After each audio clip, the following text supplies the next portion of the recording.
Subscribe my channel Law and Communication Skills and press the bell icon for more informative lectures.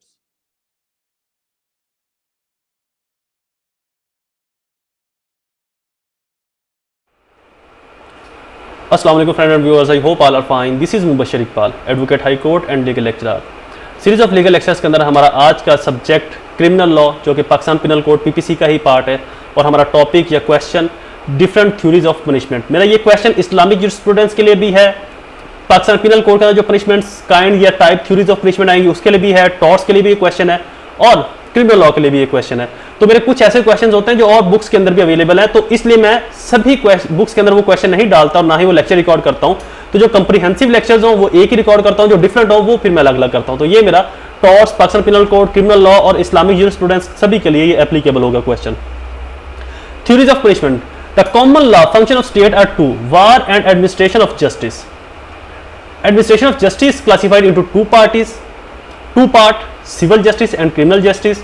The purpose of criminal justice is to punish the wrongdoer who is punished by the state. Purpose of punishment is to make man better or protection of the society, human being, individual, collective.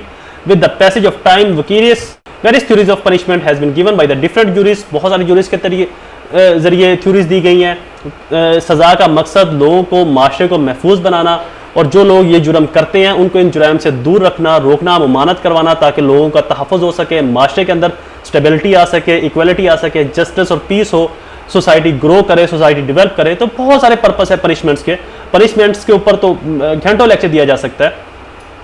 उससे पहले मैं comments जो बताता चलो, students ने मुझसे पूछा कि सर आप लेक्चर्स लंबे क्यों नहीं देते। अब मैं ऑलरेडी बहुत लंबे लेक्चर्स दे रहा हूँ।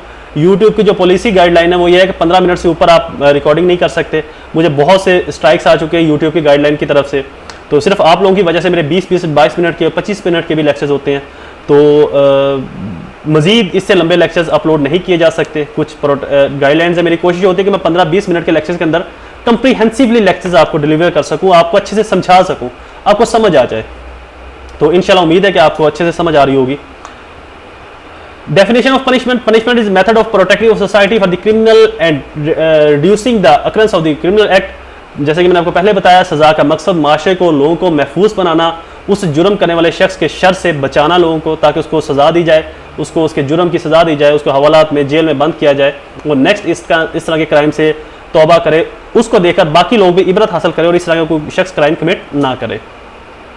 Definition of crime. Crime is an act which is violate of the public right या private right which have been legally recognized by the state and punishable under the law of state. Crime एक ऐसा काम, ऐसा जुर्म जो किसी ऐसे शख्स की राइट की वायलेशन करता है या अशखास के राइट की वायलेशन करता है जिसको स्टेट ने रिकॉग्नाइज किया हुआ है कि ये इस शख्स का राइट है, इससे ये राइट ना छीना जाए। तो जब उसके किसी उस राइट को कोई उससे छीनता है तो वो क्राइम बन जाता है। क्राइम कैसे बनता है, मेरे लेक्चर्स अपलोड हो चुके हैं मंजरिया, एक्टसरिया एटसेट्रा के ऊपर, कौन कौन सी चीज़ें क्राइम के अंदर होना जरूरी है, ये भी मेरे लेक्चर्स अपलोड हो चुके हैं, वो आप प्ले लिस्ट के अंदर जाकर देख लें।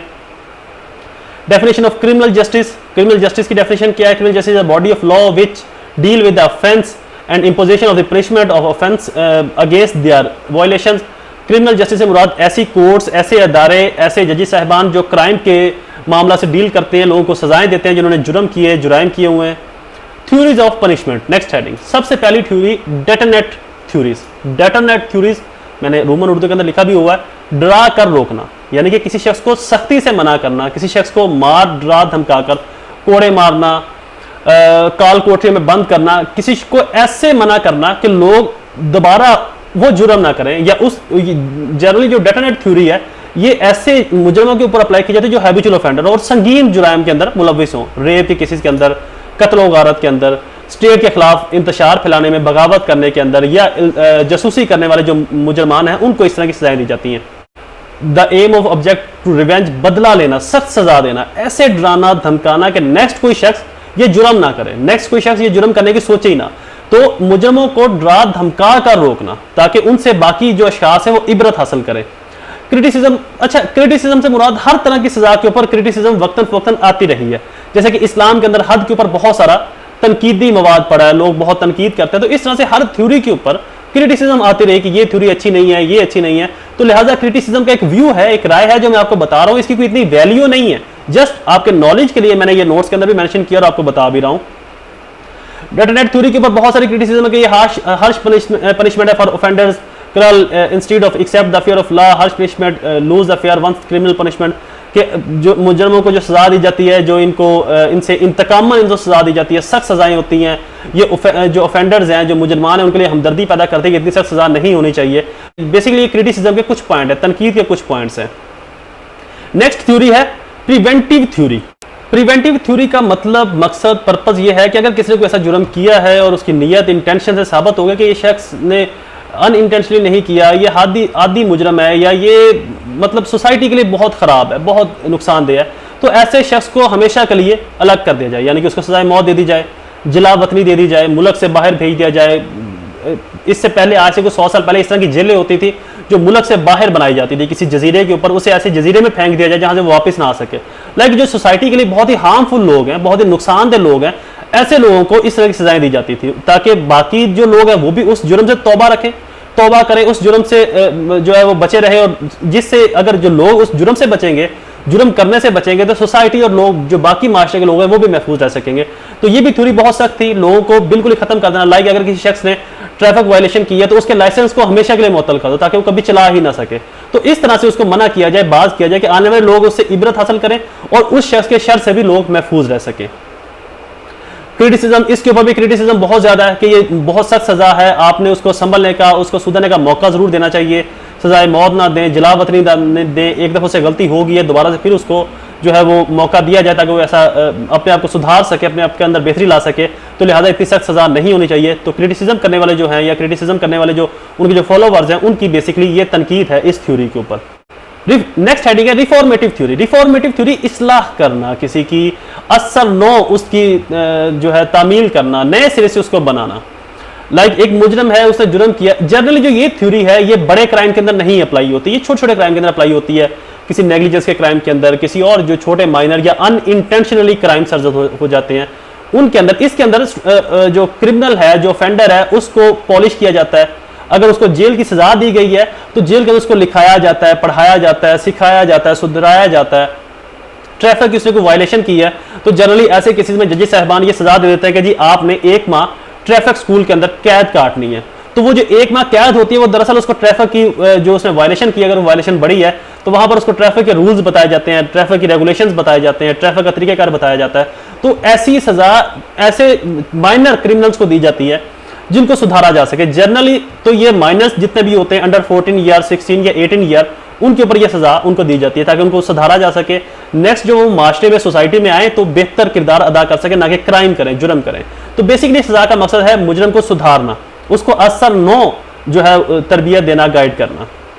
बट इसके ऊपर भी तनकीद है।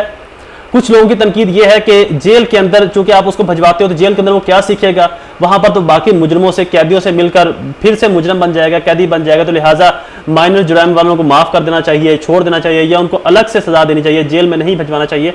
तो इसके ऊपर भी क्रिटिकल मवाद मौजूद है, क्रिटिकल कंटेंट इसके ऊपर भी बहुत ज्यादा है। रिट्रीब्यूटिव थ्योरी, बदला लेना, बदले वाली थ्योरी। ये जनरली थ्योरी आप इसको हद के अंदर देखते होंगे किसास की सूरत में, कि कत्ल का बदला कत्ल, आंख का बदला आंख, बाजू का बदला बाजू। तो ये थ्योरी दुनिया के अंदर भी एग्जिस्ट करती थी, सिर्फ इस्लाम के अंदर नहीं है, बाकी दुनिया के अंदर भी ये मौजूद थी कबल अज़, कि अब तो काफ़ी हद तक जो यूरोपियन कंट्रीज़ हैं या दूसरे जो ममालिक है वहाँ पर अदले का बदला या किसास को या कत्ल, इवन डेट कत्ल करने को या फांसी देने को भी ख़त्म कर दिया गया। बट रिट्रीब्यूटिव या थ्योरी या बदला लेना, इसका मकसद था कि अगर किसी शख्स ने जुर्म किया है और जैसा उसने जुर्म किया उसके साथ वैसा ही किया जाए। अगर उसने कत्ल किया तो उसको भी कत्ल कर दिया जाए, उसने किसी की आंख ज़ाया की तो उसकी भी आंख ज़ाया कर दी जाए, उसने किसी का हाथ काटा तो उसका भी हाथ काट दिया जाए। तो ये रिट्रीब्यूटिव थ्योरी का पर्पस है। इसके ऊपर भी क्रिटिसिज्म है कि ये ऐसे नहीं करना चाहिए। अगर किसी शख्स से किसी का हाथ काट गया है तो आप उसका भी हाथ काट दोगे तो क्या वो कैसे जिंदगी गुजारेगा? या किसी अगर किसी को कत्ल कर दिया है तो आपने अगर उसको कत्ल कर दिया तो शायद हो सकता है वो सुधर सकता, वो बेहतर अपने आप को बना सकता, बेहतर चला सकता, माशरे के एक फायदेमंद फर्द साबित हो सकता था। तो लिहाजा बदलन, इंतकामन जो है सोसाइटी के अंदर एक ऐसी लहर पैदा हो जाएगी जिससे लोग बदले की जो जस्टिस है, बदले का जो प्रिंसिपल है, इसको फॉलो करना शुरू कर देंगे। तो फिर लोग इंसाफ के पास नहीं आएंगे, खुद ही बदला लेना शुरू कर देंगे। तो लिहाजा इस सजा को इन्फोर्स नहीं करना चाहिए या ये सजा नहीं देनी चाहिए। तो कुछ क्रिटिसिज्म करने वाले लोगों का ये भी एक पॉइंट है इसके ऊपर तनकीदी। Compensatory theory, compensatory theory, next heading. Compensatory theory, according to this theory of punishment, the purpose of punishment is to compensate the victim which create the financial pressure upon offender who violate the right of people of the society। Compensatory theory का मकसद और मतलब यह है कि अगर जो मुलजम है, ऑफेंडर है, या जो क्रिमिनल माइंडेड या क्रिमिनल एक्ट पर्सन है वो अमीर है, तो वो अपनी पैसे के नशे के अंदर लोगों के राइट की वायलेशन करता है, तो उससे सारा पैसा ही ले लिया जाए। लाइक अगर उसकी जो प्रॉपर्टी है वो 10 करोड़ पे की है, तो उससे 9.5 करोड़ ले लिया जाए या 9 करोड़ ले लिया जाए, और 9 करोड़ में से 1-2 करोड़ उस शख्स को, विक्टिम को दे दिया जाए जिसकी राइट की वायलेशन हुई है या जिसको इंजरी पहुंची है, बाकी पैसा स्टेट अपने पास रख ले। इससे होगा क्या, जब उसके पास पैसा नहीं रहेगा, चूंकि उसकी जो अकड़ है, उसका जो क्राइम करने का एक्ट है, एक शख्स प्राडो के अंदर बड़ी गाड़ी के अंदर बैठा है, ड्राइव कर रहा है और लोगों को नीचे से जो है ना कुचल रहा है, लोगों को हिट कर रहा है, तो डेट में अपने पैसे के नशे में उससे उसके पैसे का नशा छीन लिया जाए, उसके जो पैसे का प्रेशर है वही उससे ले लिया जाए, तो जिससे उसका प्रेशर कम होगा, तो वो अपनी आजी के अंदर थोड़ा सा नरमी और झुकाव के अंदर आ जाएगा। तो इस थ्योरी का बेसिक पर्पज ये था। पुराने वक्तों के अंदर जब कोई क्राइम कमिट करता था कोई अमीर शख्स, तो उससे उसकी प्रॉपर्टी छीन ली जाती थी, कुछ प्रॉपर्टी विक्टिम को दी जाती थी और कुछ स्टेट जो गवर्नमेंट है वो जब्त कर लेती थी। बट इसके ऊपर भी क्रिटिसिज्म है, वो ये है कि आप इतनी बड़ी तादाद के अंदर लोगों से पैसा जायदाद नहीं छीन सकते, उनकी अपनी हलाल की अपनी मेहनत की कमाई हुई है, तो आप एक मखसूस हद तक लें, इससे वो अनस्टेबल हो जाते हैं, उन्होंने एक लग्जरी लाइफ गुजारी हुई है, फिर उनको गुर्बत की लाइफ गुजारना, तो लिहाजा इसके ऊपर भी तनकीदी मवाद काफी सारा मौजूद है। एक्सपेटरी थ्योरी, ये भी कंपनसेटरी थ्योरी का ही दूसरा पार्ट है। एक्सपेटरी थ्योरी के अंदर गवर्नमेंट पैसा तो नहीं कब्जे में करती, ये भी कंपनसेटरी थ्योरी का ही एक पार्ट है। इसके अंदर गवर्नमेंट तो नहीं पैसा लेती, लेकिन उस शख्स से कुछ पैसा लेकर विक्टिम को दे दिया जाता है, ताकि विक्टिम का अगर फर्ज माल एक घर के अंदर एक शख्स था, वही कमाने वाला था और उसकी डेथ होगी दूसरे शख्स के हाथों, कत्ल हो गया, मर्डर हो गया, या कार एक्सीडेंट में या रोड एक्सीडेंट के अंदर उसका वो जहां बाग हो गया, तो अदालत क्या करती है, कत्ल करने वाले या मर्डर करने वाले या एक्सीडेंट करने वाले शख्स से पैसा लेकर उसकी फैमिली को दे देती है, ताकि उसके घर के अंदर कमाने वाला ही वो था, वो कमाने वाला नहीं रहा, तो लिहाजा उसकी फैमिली सर्वाइव कर सके विक्टिम की। तो इस तरह से मुलजम से पैसा लेकर, मुलजम से जायदाद लेकर विक्टिम को दे दी जाती है, ताकि वो अपना बेहतर तरीके से सर्वाइव कर सके और कुछ उनके पास ऐसा हो जिससे वो अपनी लाइफ को आगे चला सके। तो ये भी कंपनसेटरी थ्योरी का ही एक पार्ट है। यूटिलिटेरियन थ्योरी, यूटिलिटेरियन थ्योरी की कोई खास ऐसी डेफिनेशन नहीं है, कुछ खास इसका पर्पस नहीं है, बस यूटिलिटेरियन थ्योरी का जो मकसद है, पर्पस, वो ये है कि सजा देनी चाहिए, क्योंकि सजा सोसाइटी के अंदर क्राइम को कम करती है। जुर्म कैसा है, सजा कैसे, ये मैटर नहीं करता, बस जिस तरह का जुर्म है, सजा ना इतनी ज्यादा हो ना इतनी कम हो, ना इतनी ज्यादा हो कि जुल्म लगे, ना ही इतनी कम हो कि वो इनाम मुआवजा बन जाए, उस मुजरम को दोबारा से जुर्म की तरफ उकसाए कि सजा तो बहुत कम है, मैं फिर से जुर्म करूंगा। तो लिहाजा हर जुर्म के उसके एक्ट के हिसाब से उसकी सजा को मुकर्रर किया जाए, लोगों पर इन्फोर्स कर दी जाए। तो यूटिलिटेरियन थ्योरीज के जो फॉलोवर्स हैं उनकी खास सोच नहीं है, बस वो कहते हैं कि सजा का अमल होना चाहिए, सजा जैसी भी हो, पनिशमेंट जैसी भी है, एक्ट जैसा भी है, सजा जरूर दे, ताकि सोसाइटी को, माशरे को महफूज रखा जा सके। नेक्स्ट हेडिंग है जी types of crime in Pakistan, murder, rape, robbery, theft, undue influence, corruption, cyber crime, human trafficking, attempt of suicide etcetera. Object of punishments, different question के अंदर मैं बताता हूँ जो पनिशमेंट का ऑब्जेक्ट है, सोसाइटी को महफूज रखना, लोगों को महफूज रखना, माशरे को महफूज रखना, स्टेट को महफूज रखना। पनिशमेंट का जो ऑब्जेक्ट है वो जुर्म को माशरे से कम करना, लोगों को डराना धमकाना, लोग जुर्म ना करें, जिससे माशरा महफूज रहेगा, ग्रो करेगा। जुराइम को डीवैल्यू करना, डिस्ग्रेस करना, जुराइम की हौसला शिकनी करना, माशरे के अंदर पीस एंड इक्वलिटी को लेकर आना, जस्टिस को लेकर आना, protection of culture and morality, इखलाकियात की और कल्चर सकाफत की प्रोटेक्शन करना, एटसेट्रा। नेक्स्ट हेडिंग है जी preclude remarks, question is complete. I hope आपके लेक्चर पसंद आया होगा। मेरे चैनल को सब्सक्राइब करना और बेल आइकन को प्रेस करना ना भूलें, ताकि तमाम इन्फॉर्मेटिव लेक्चर्स आपको बर वक्त मिलते रहे। मेरे वीडियोज़ को लाइक और शेयर ज़रूर किया कीजिए। मुझे अपनी दुआ में ज़रूर याद रखिएगा। अल्लाह ताला आप सबका हामी नासिर हो। वस्सलाम।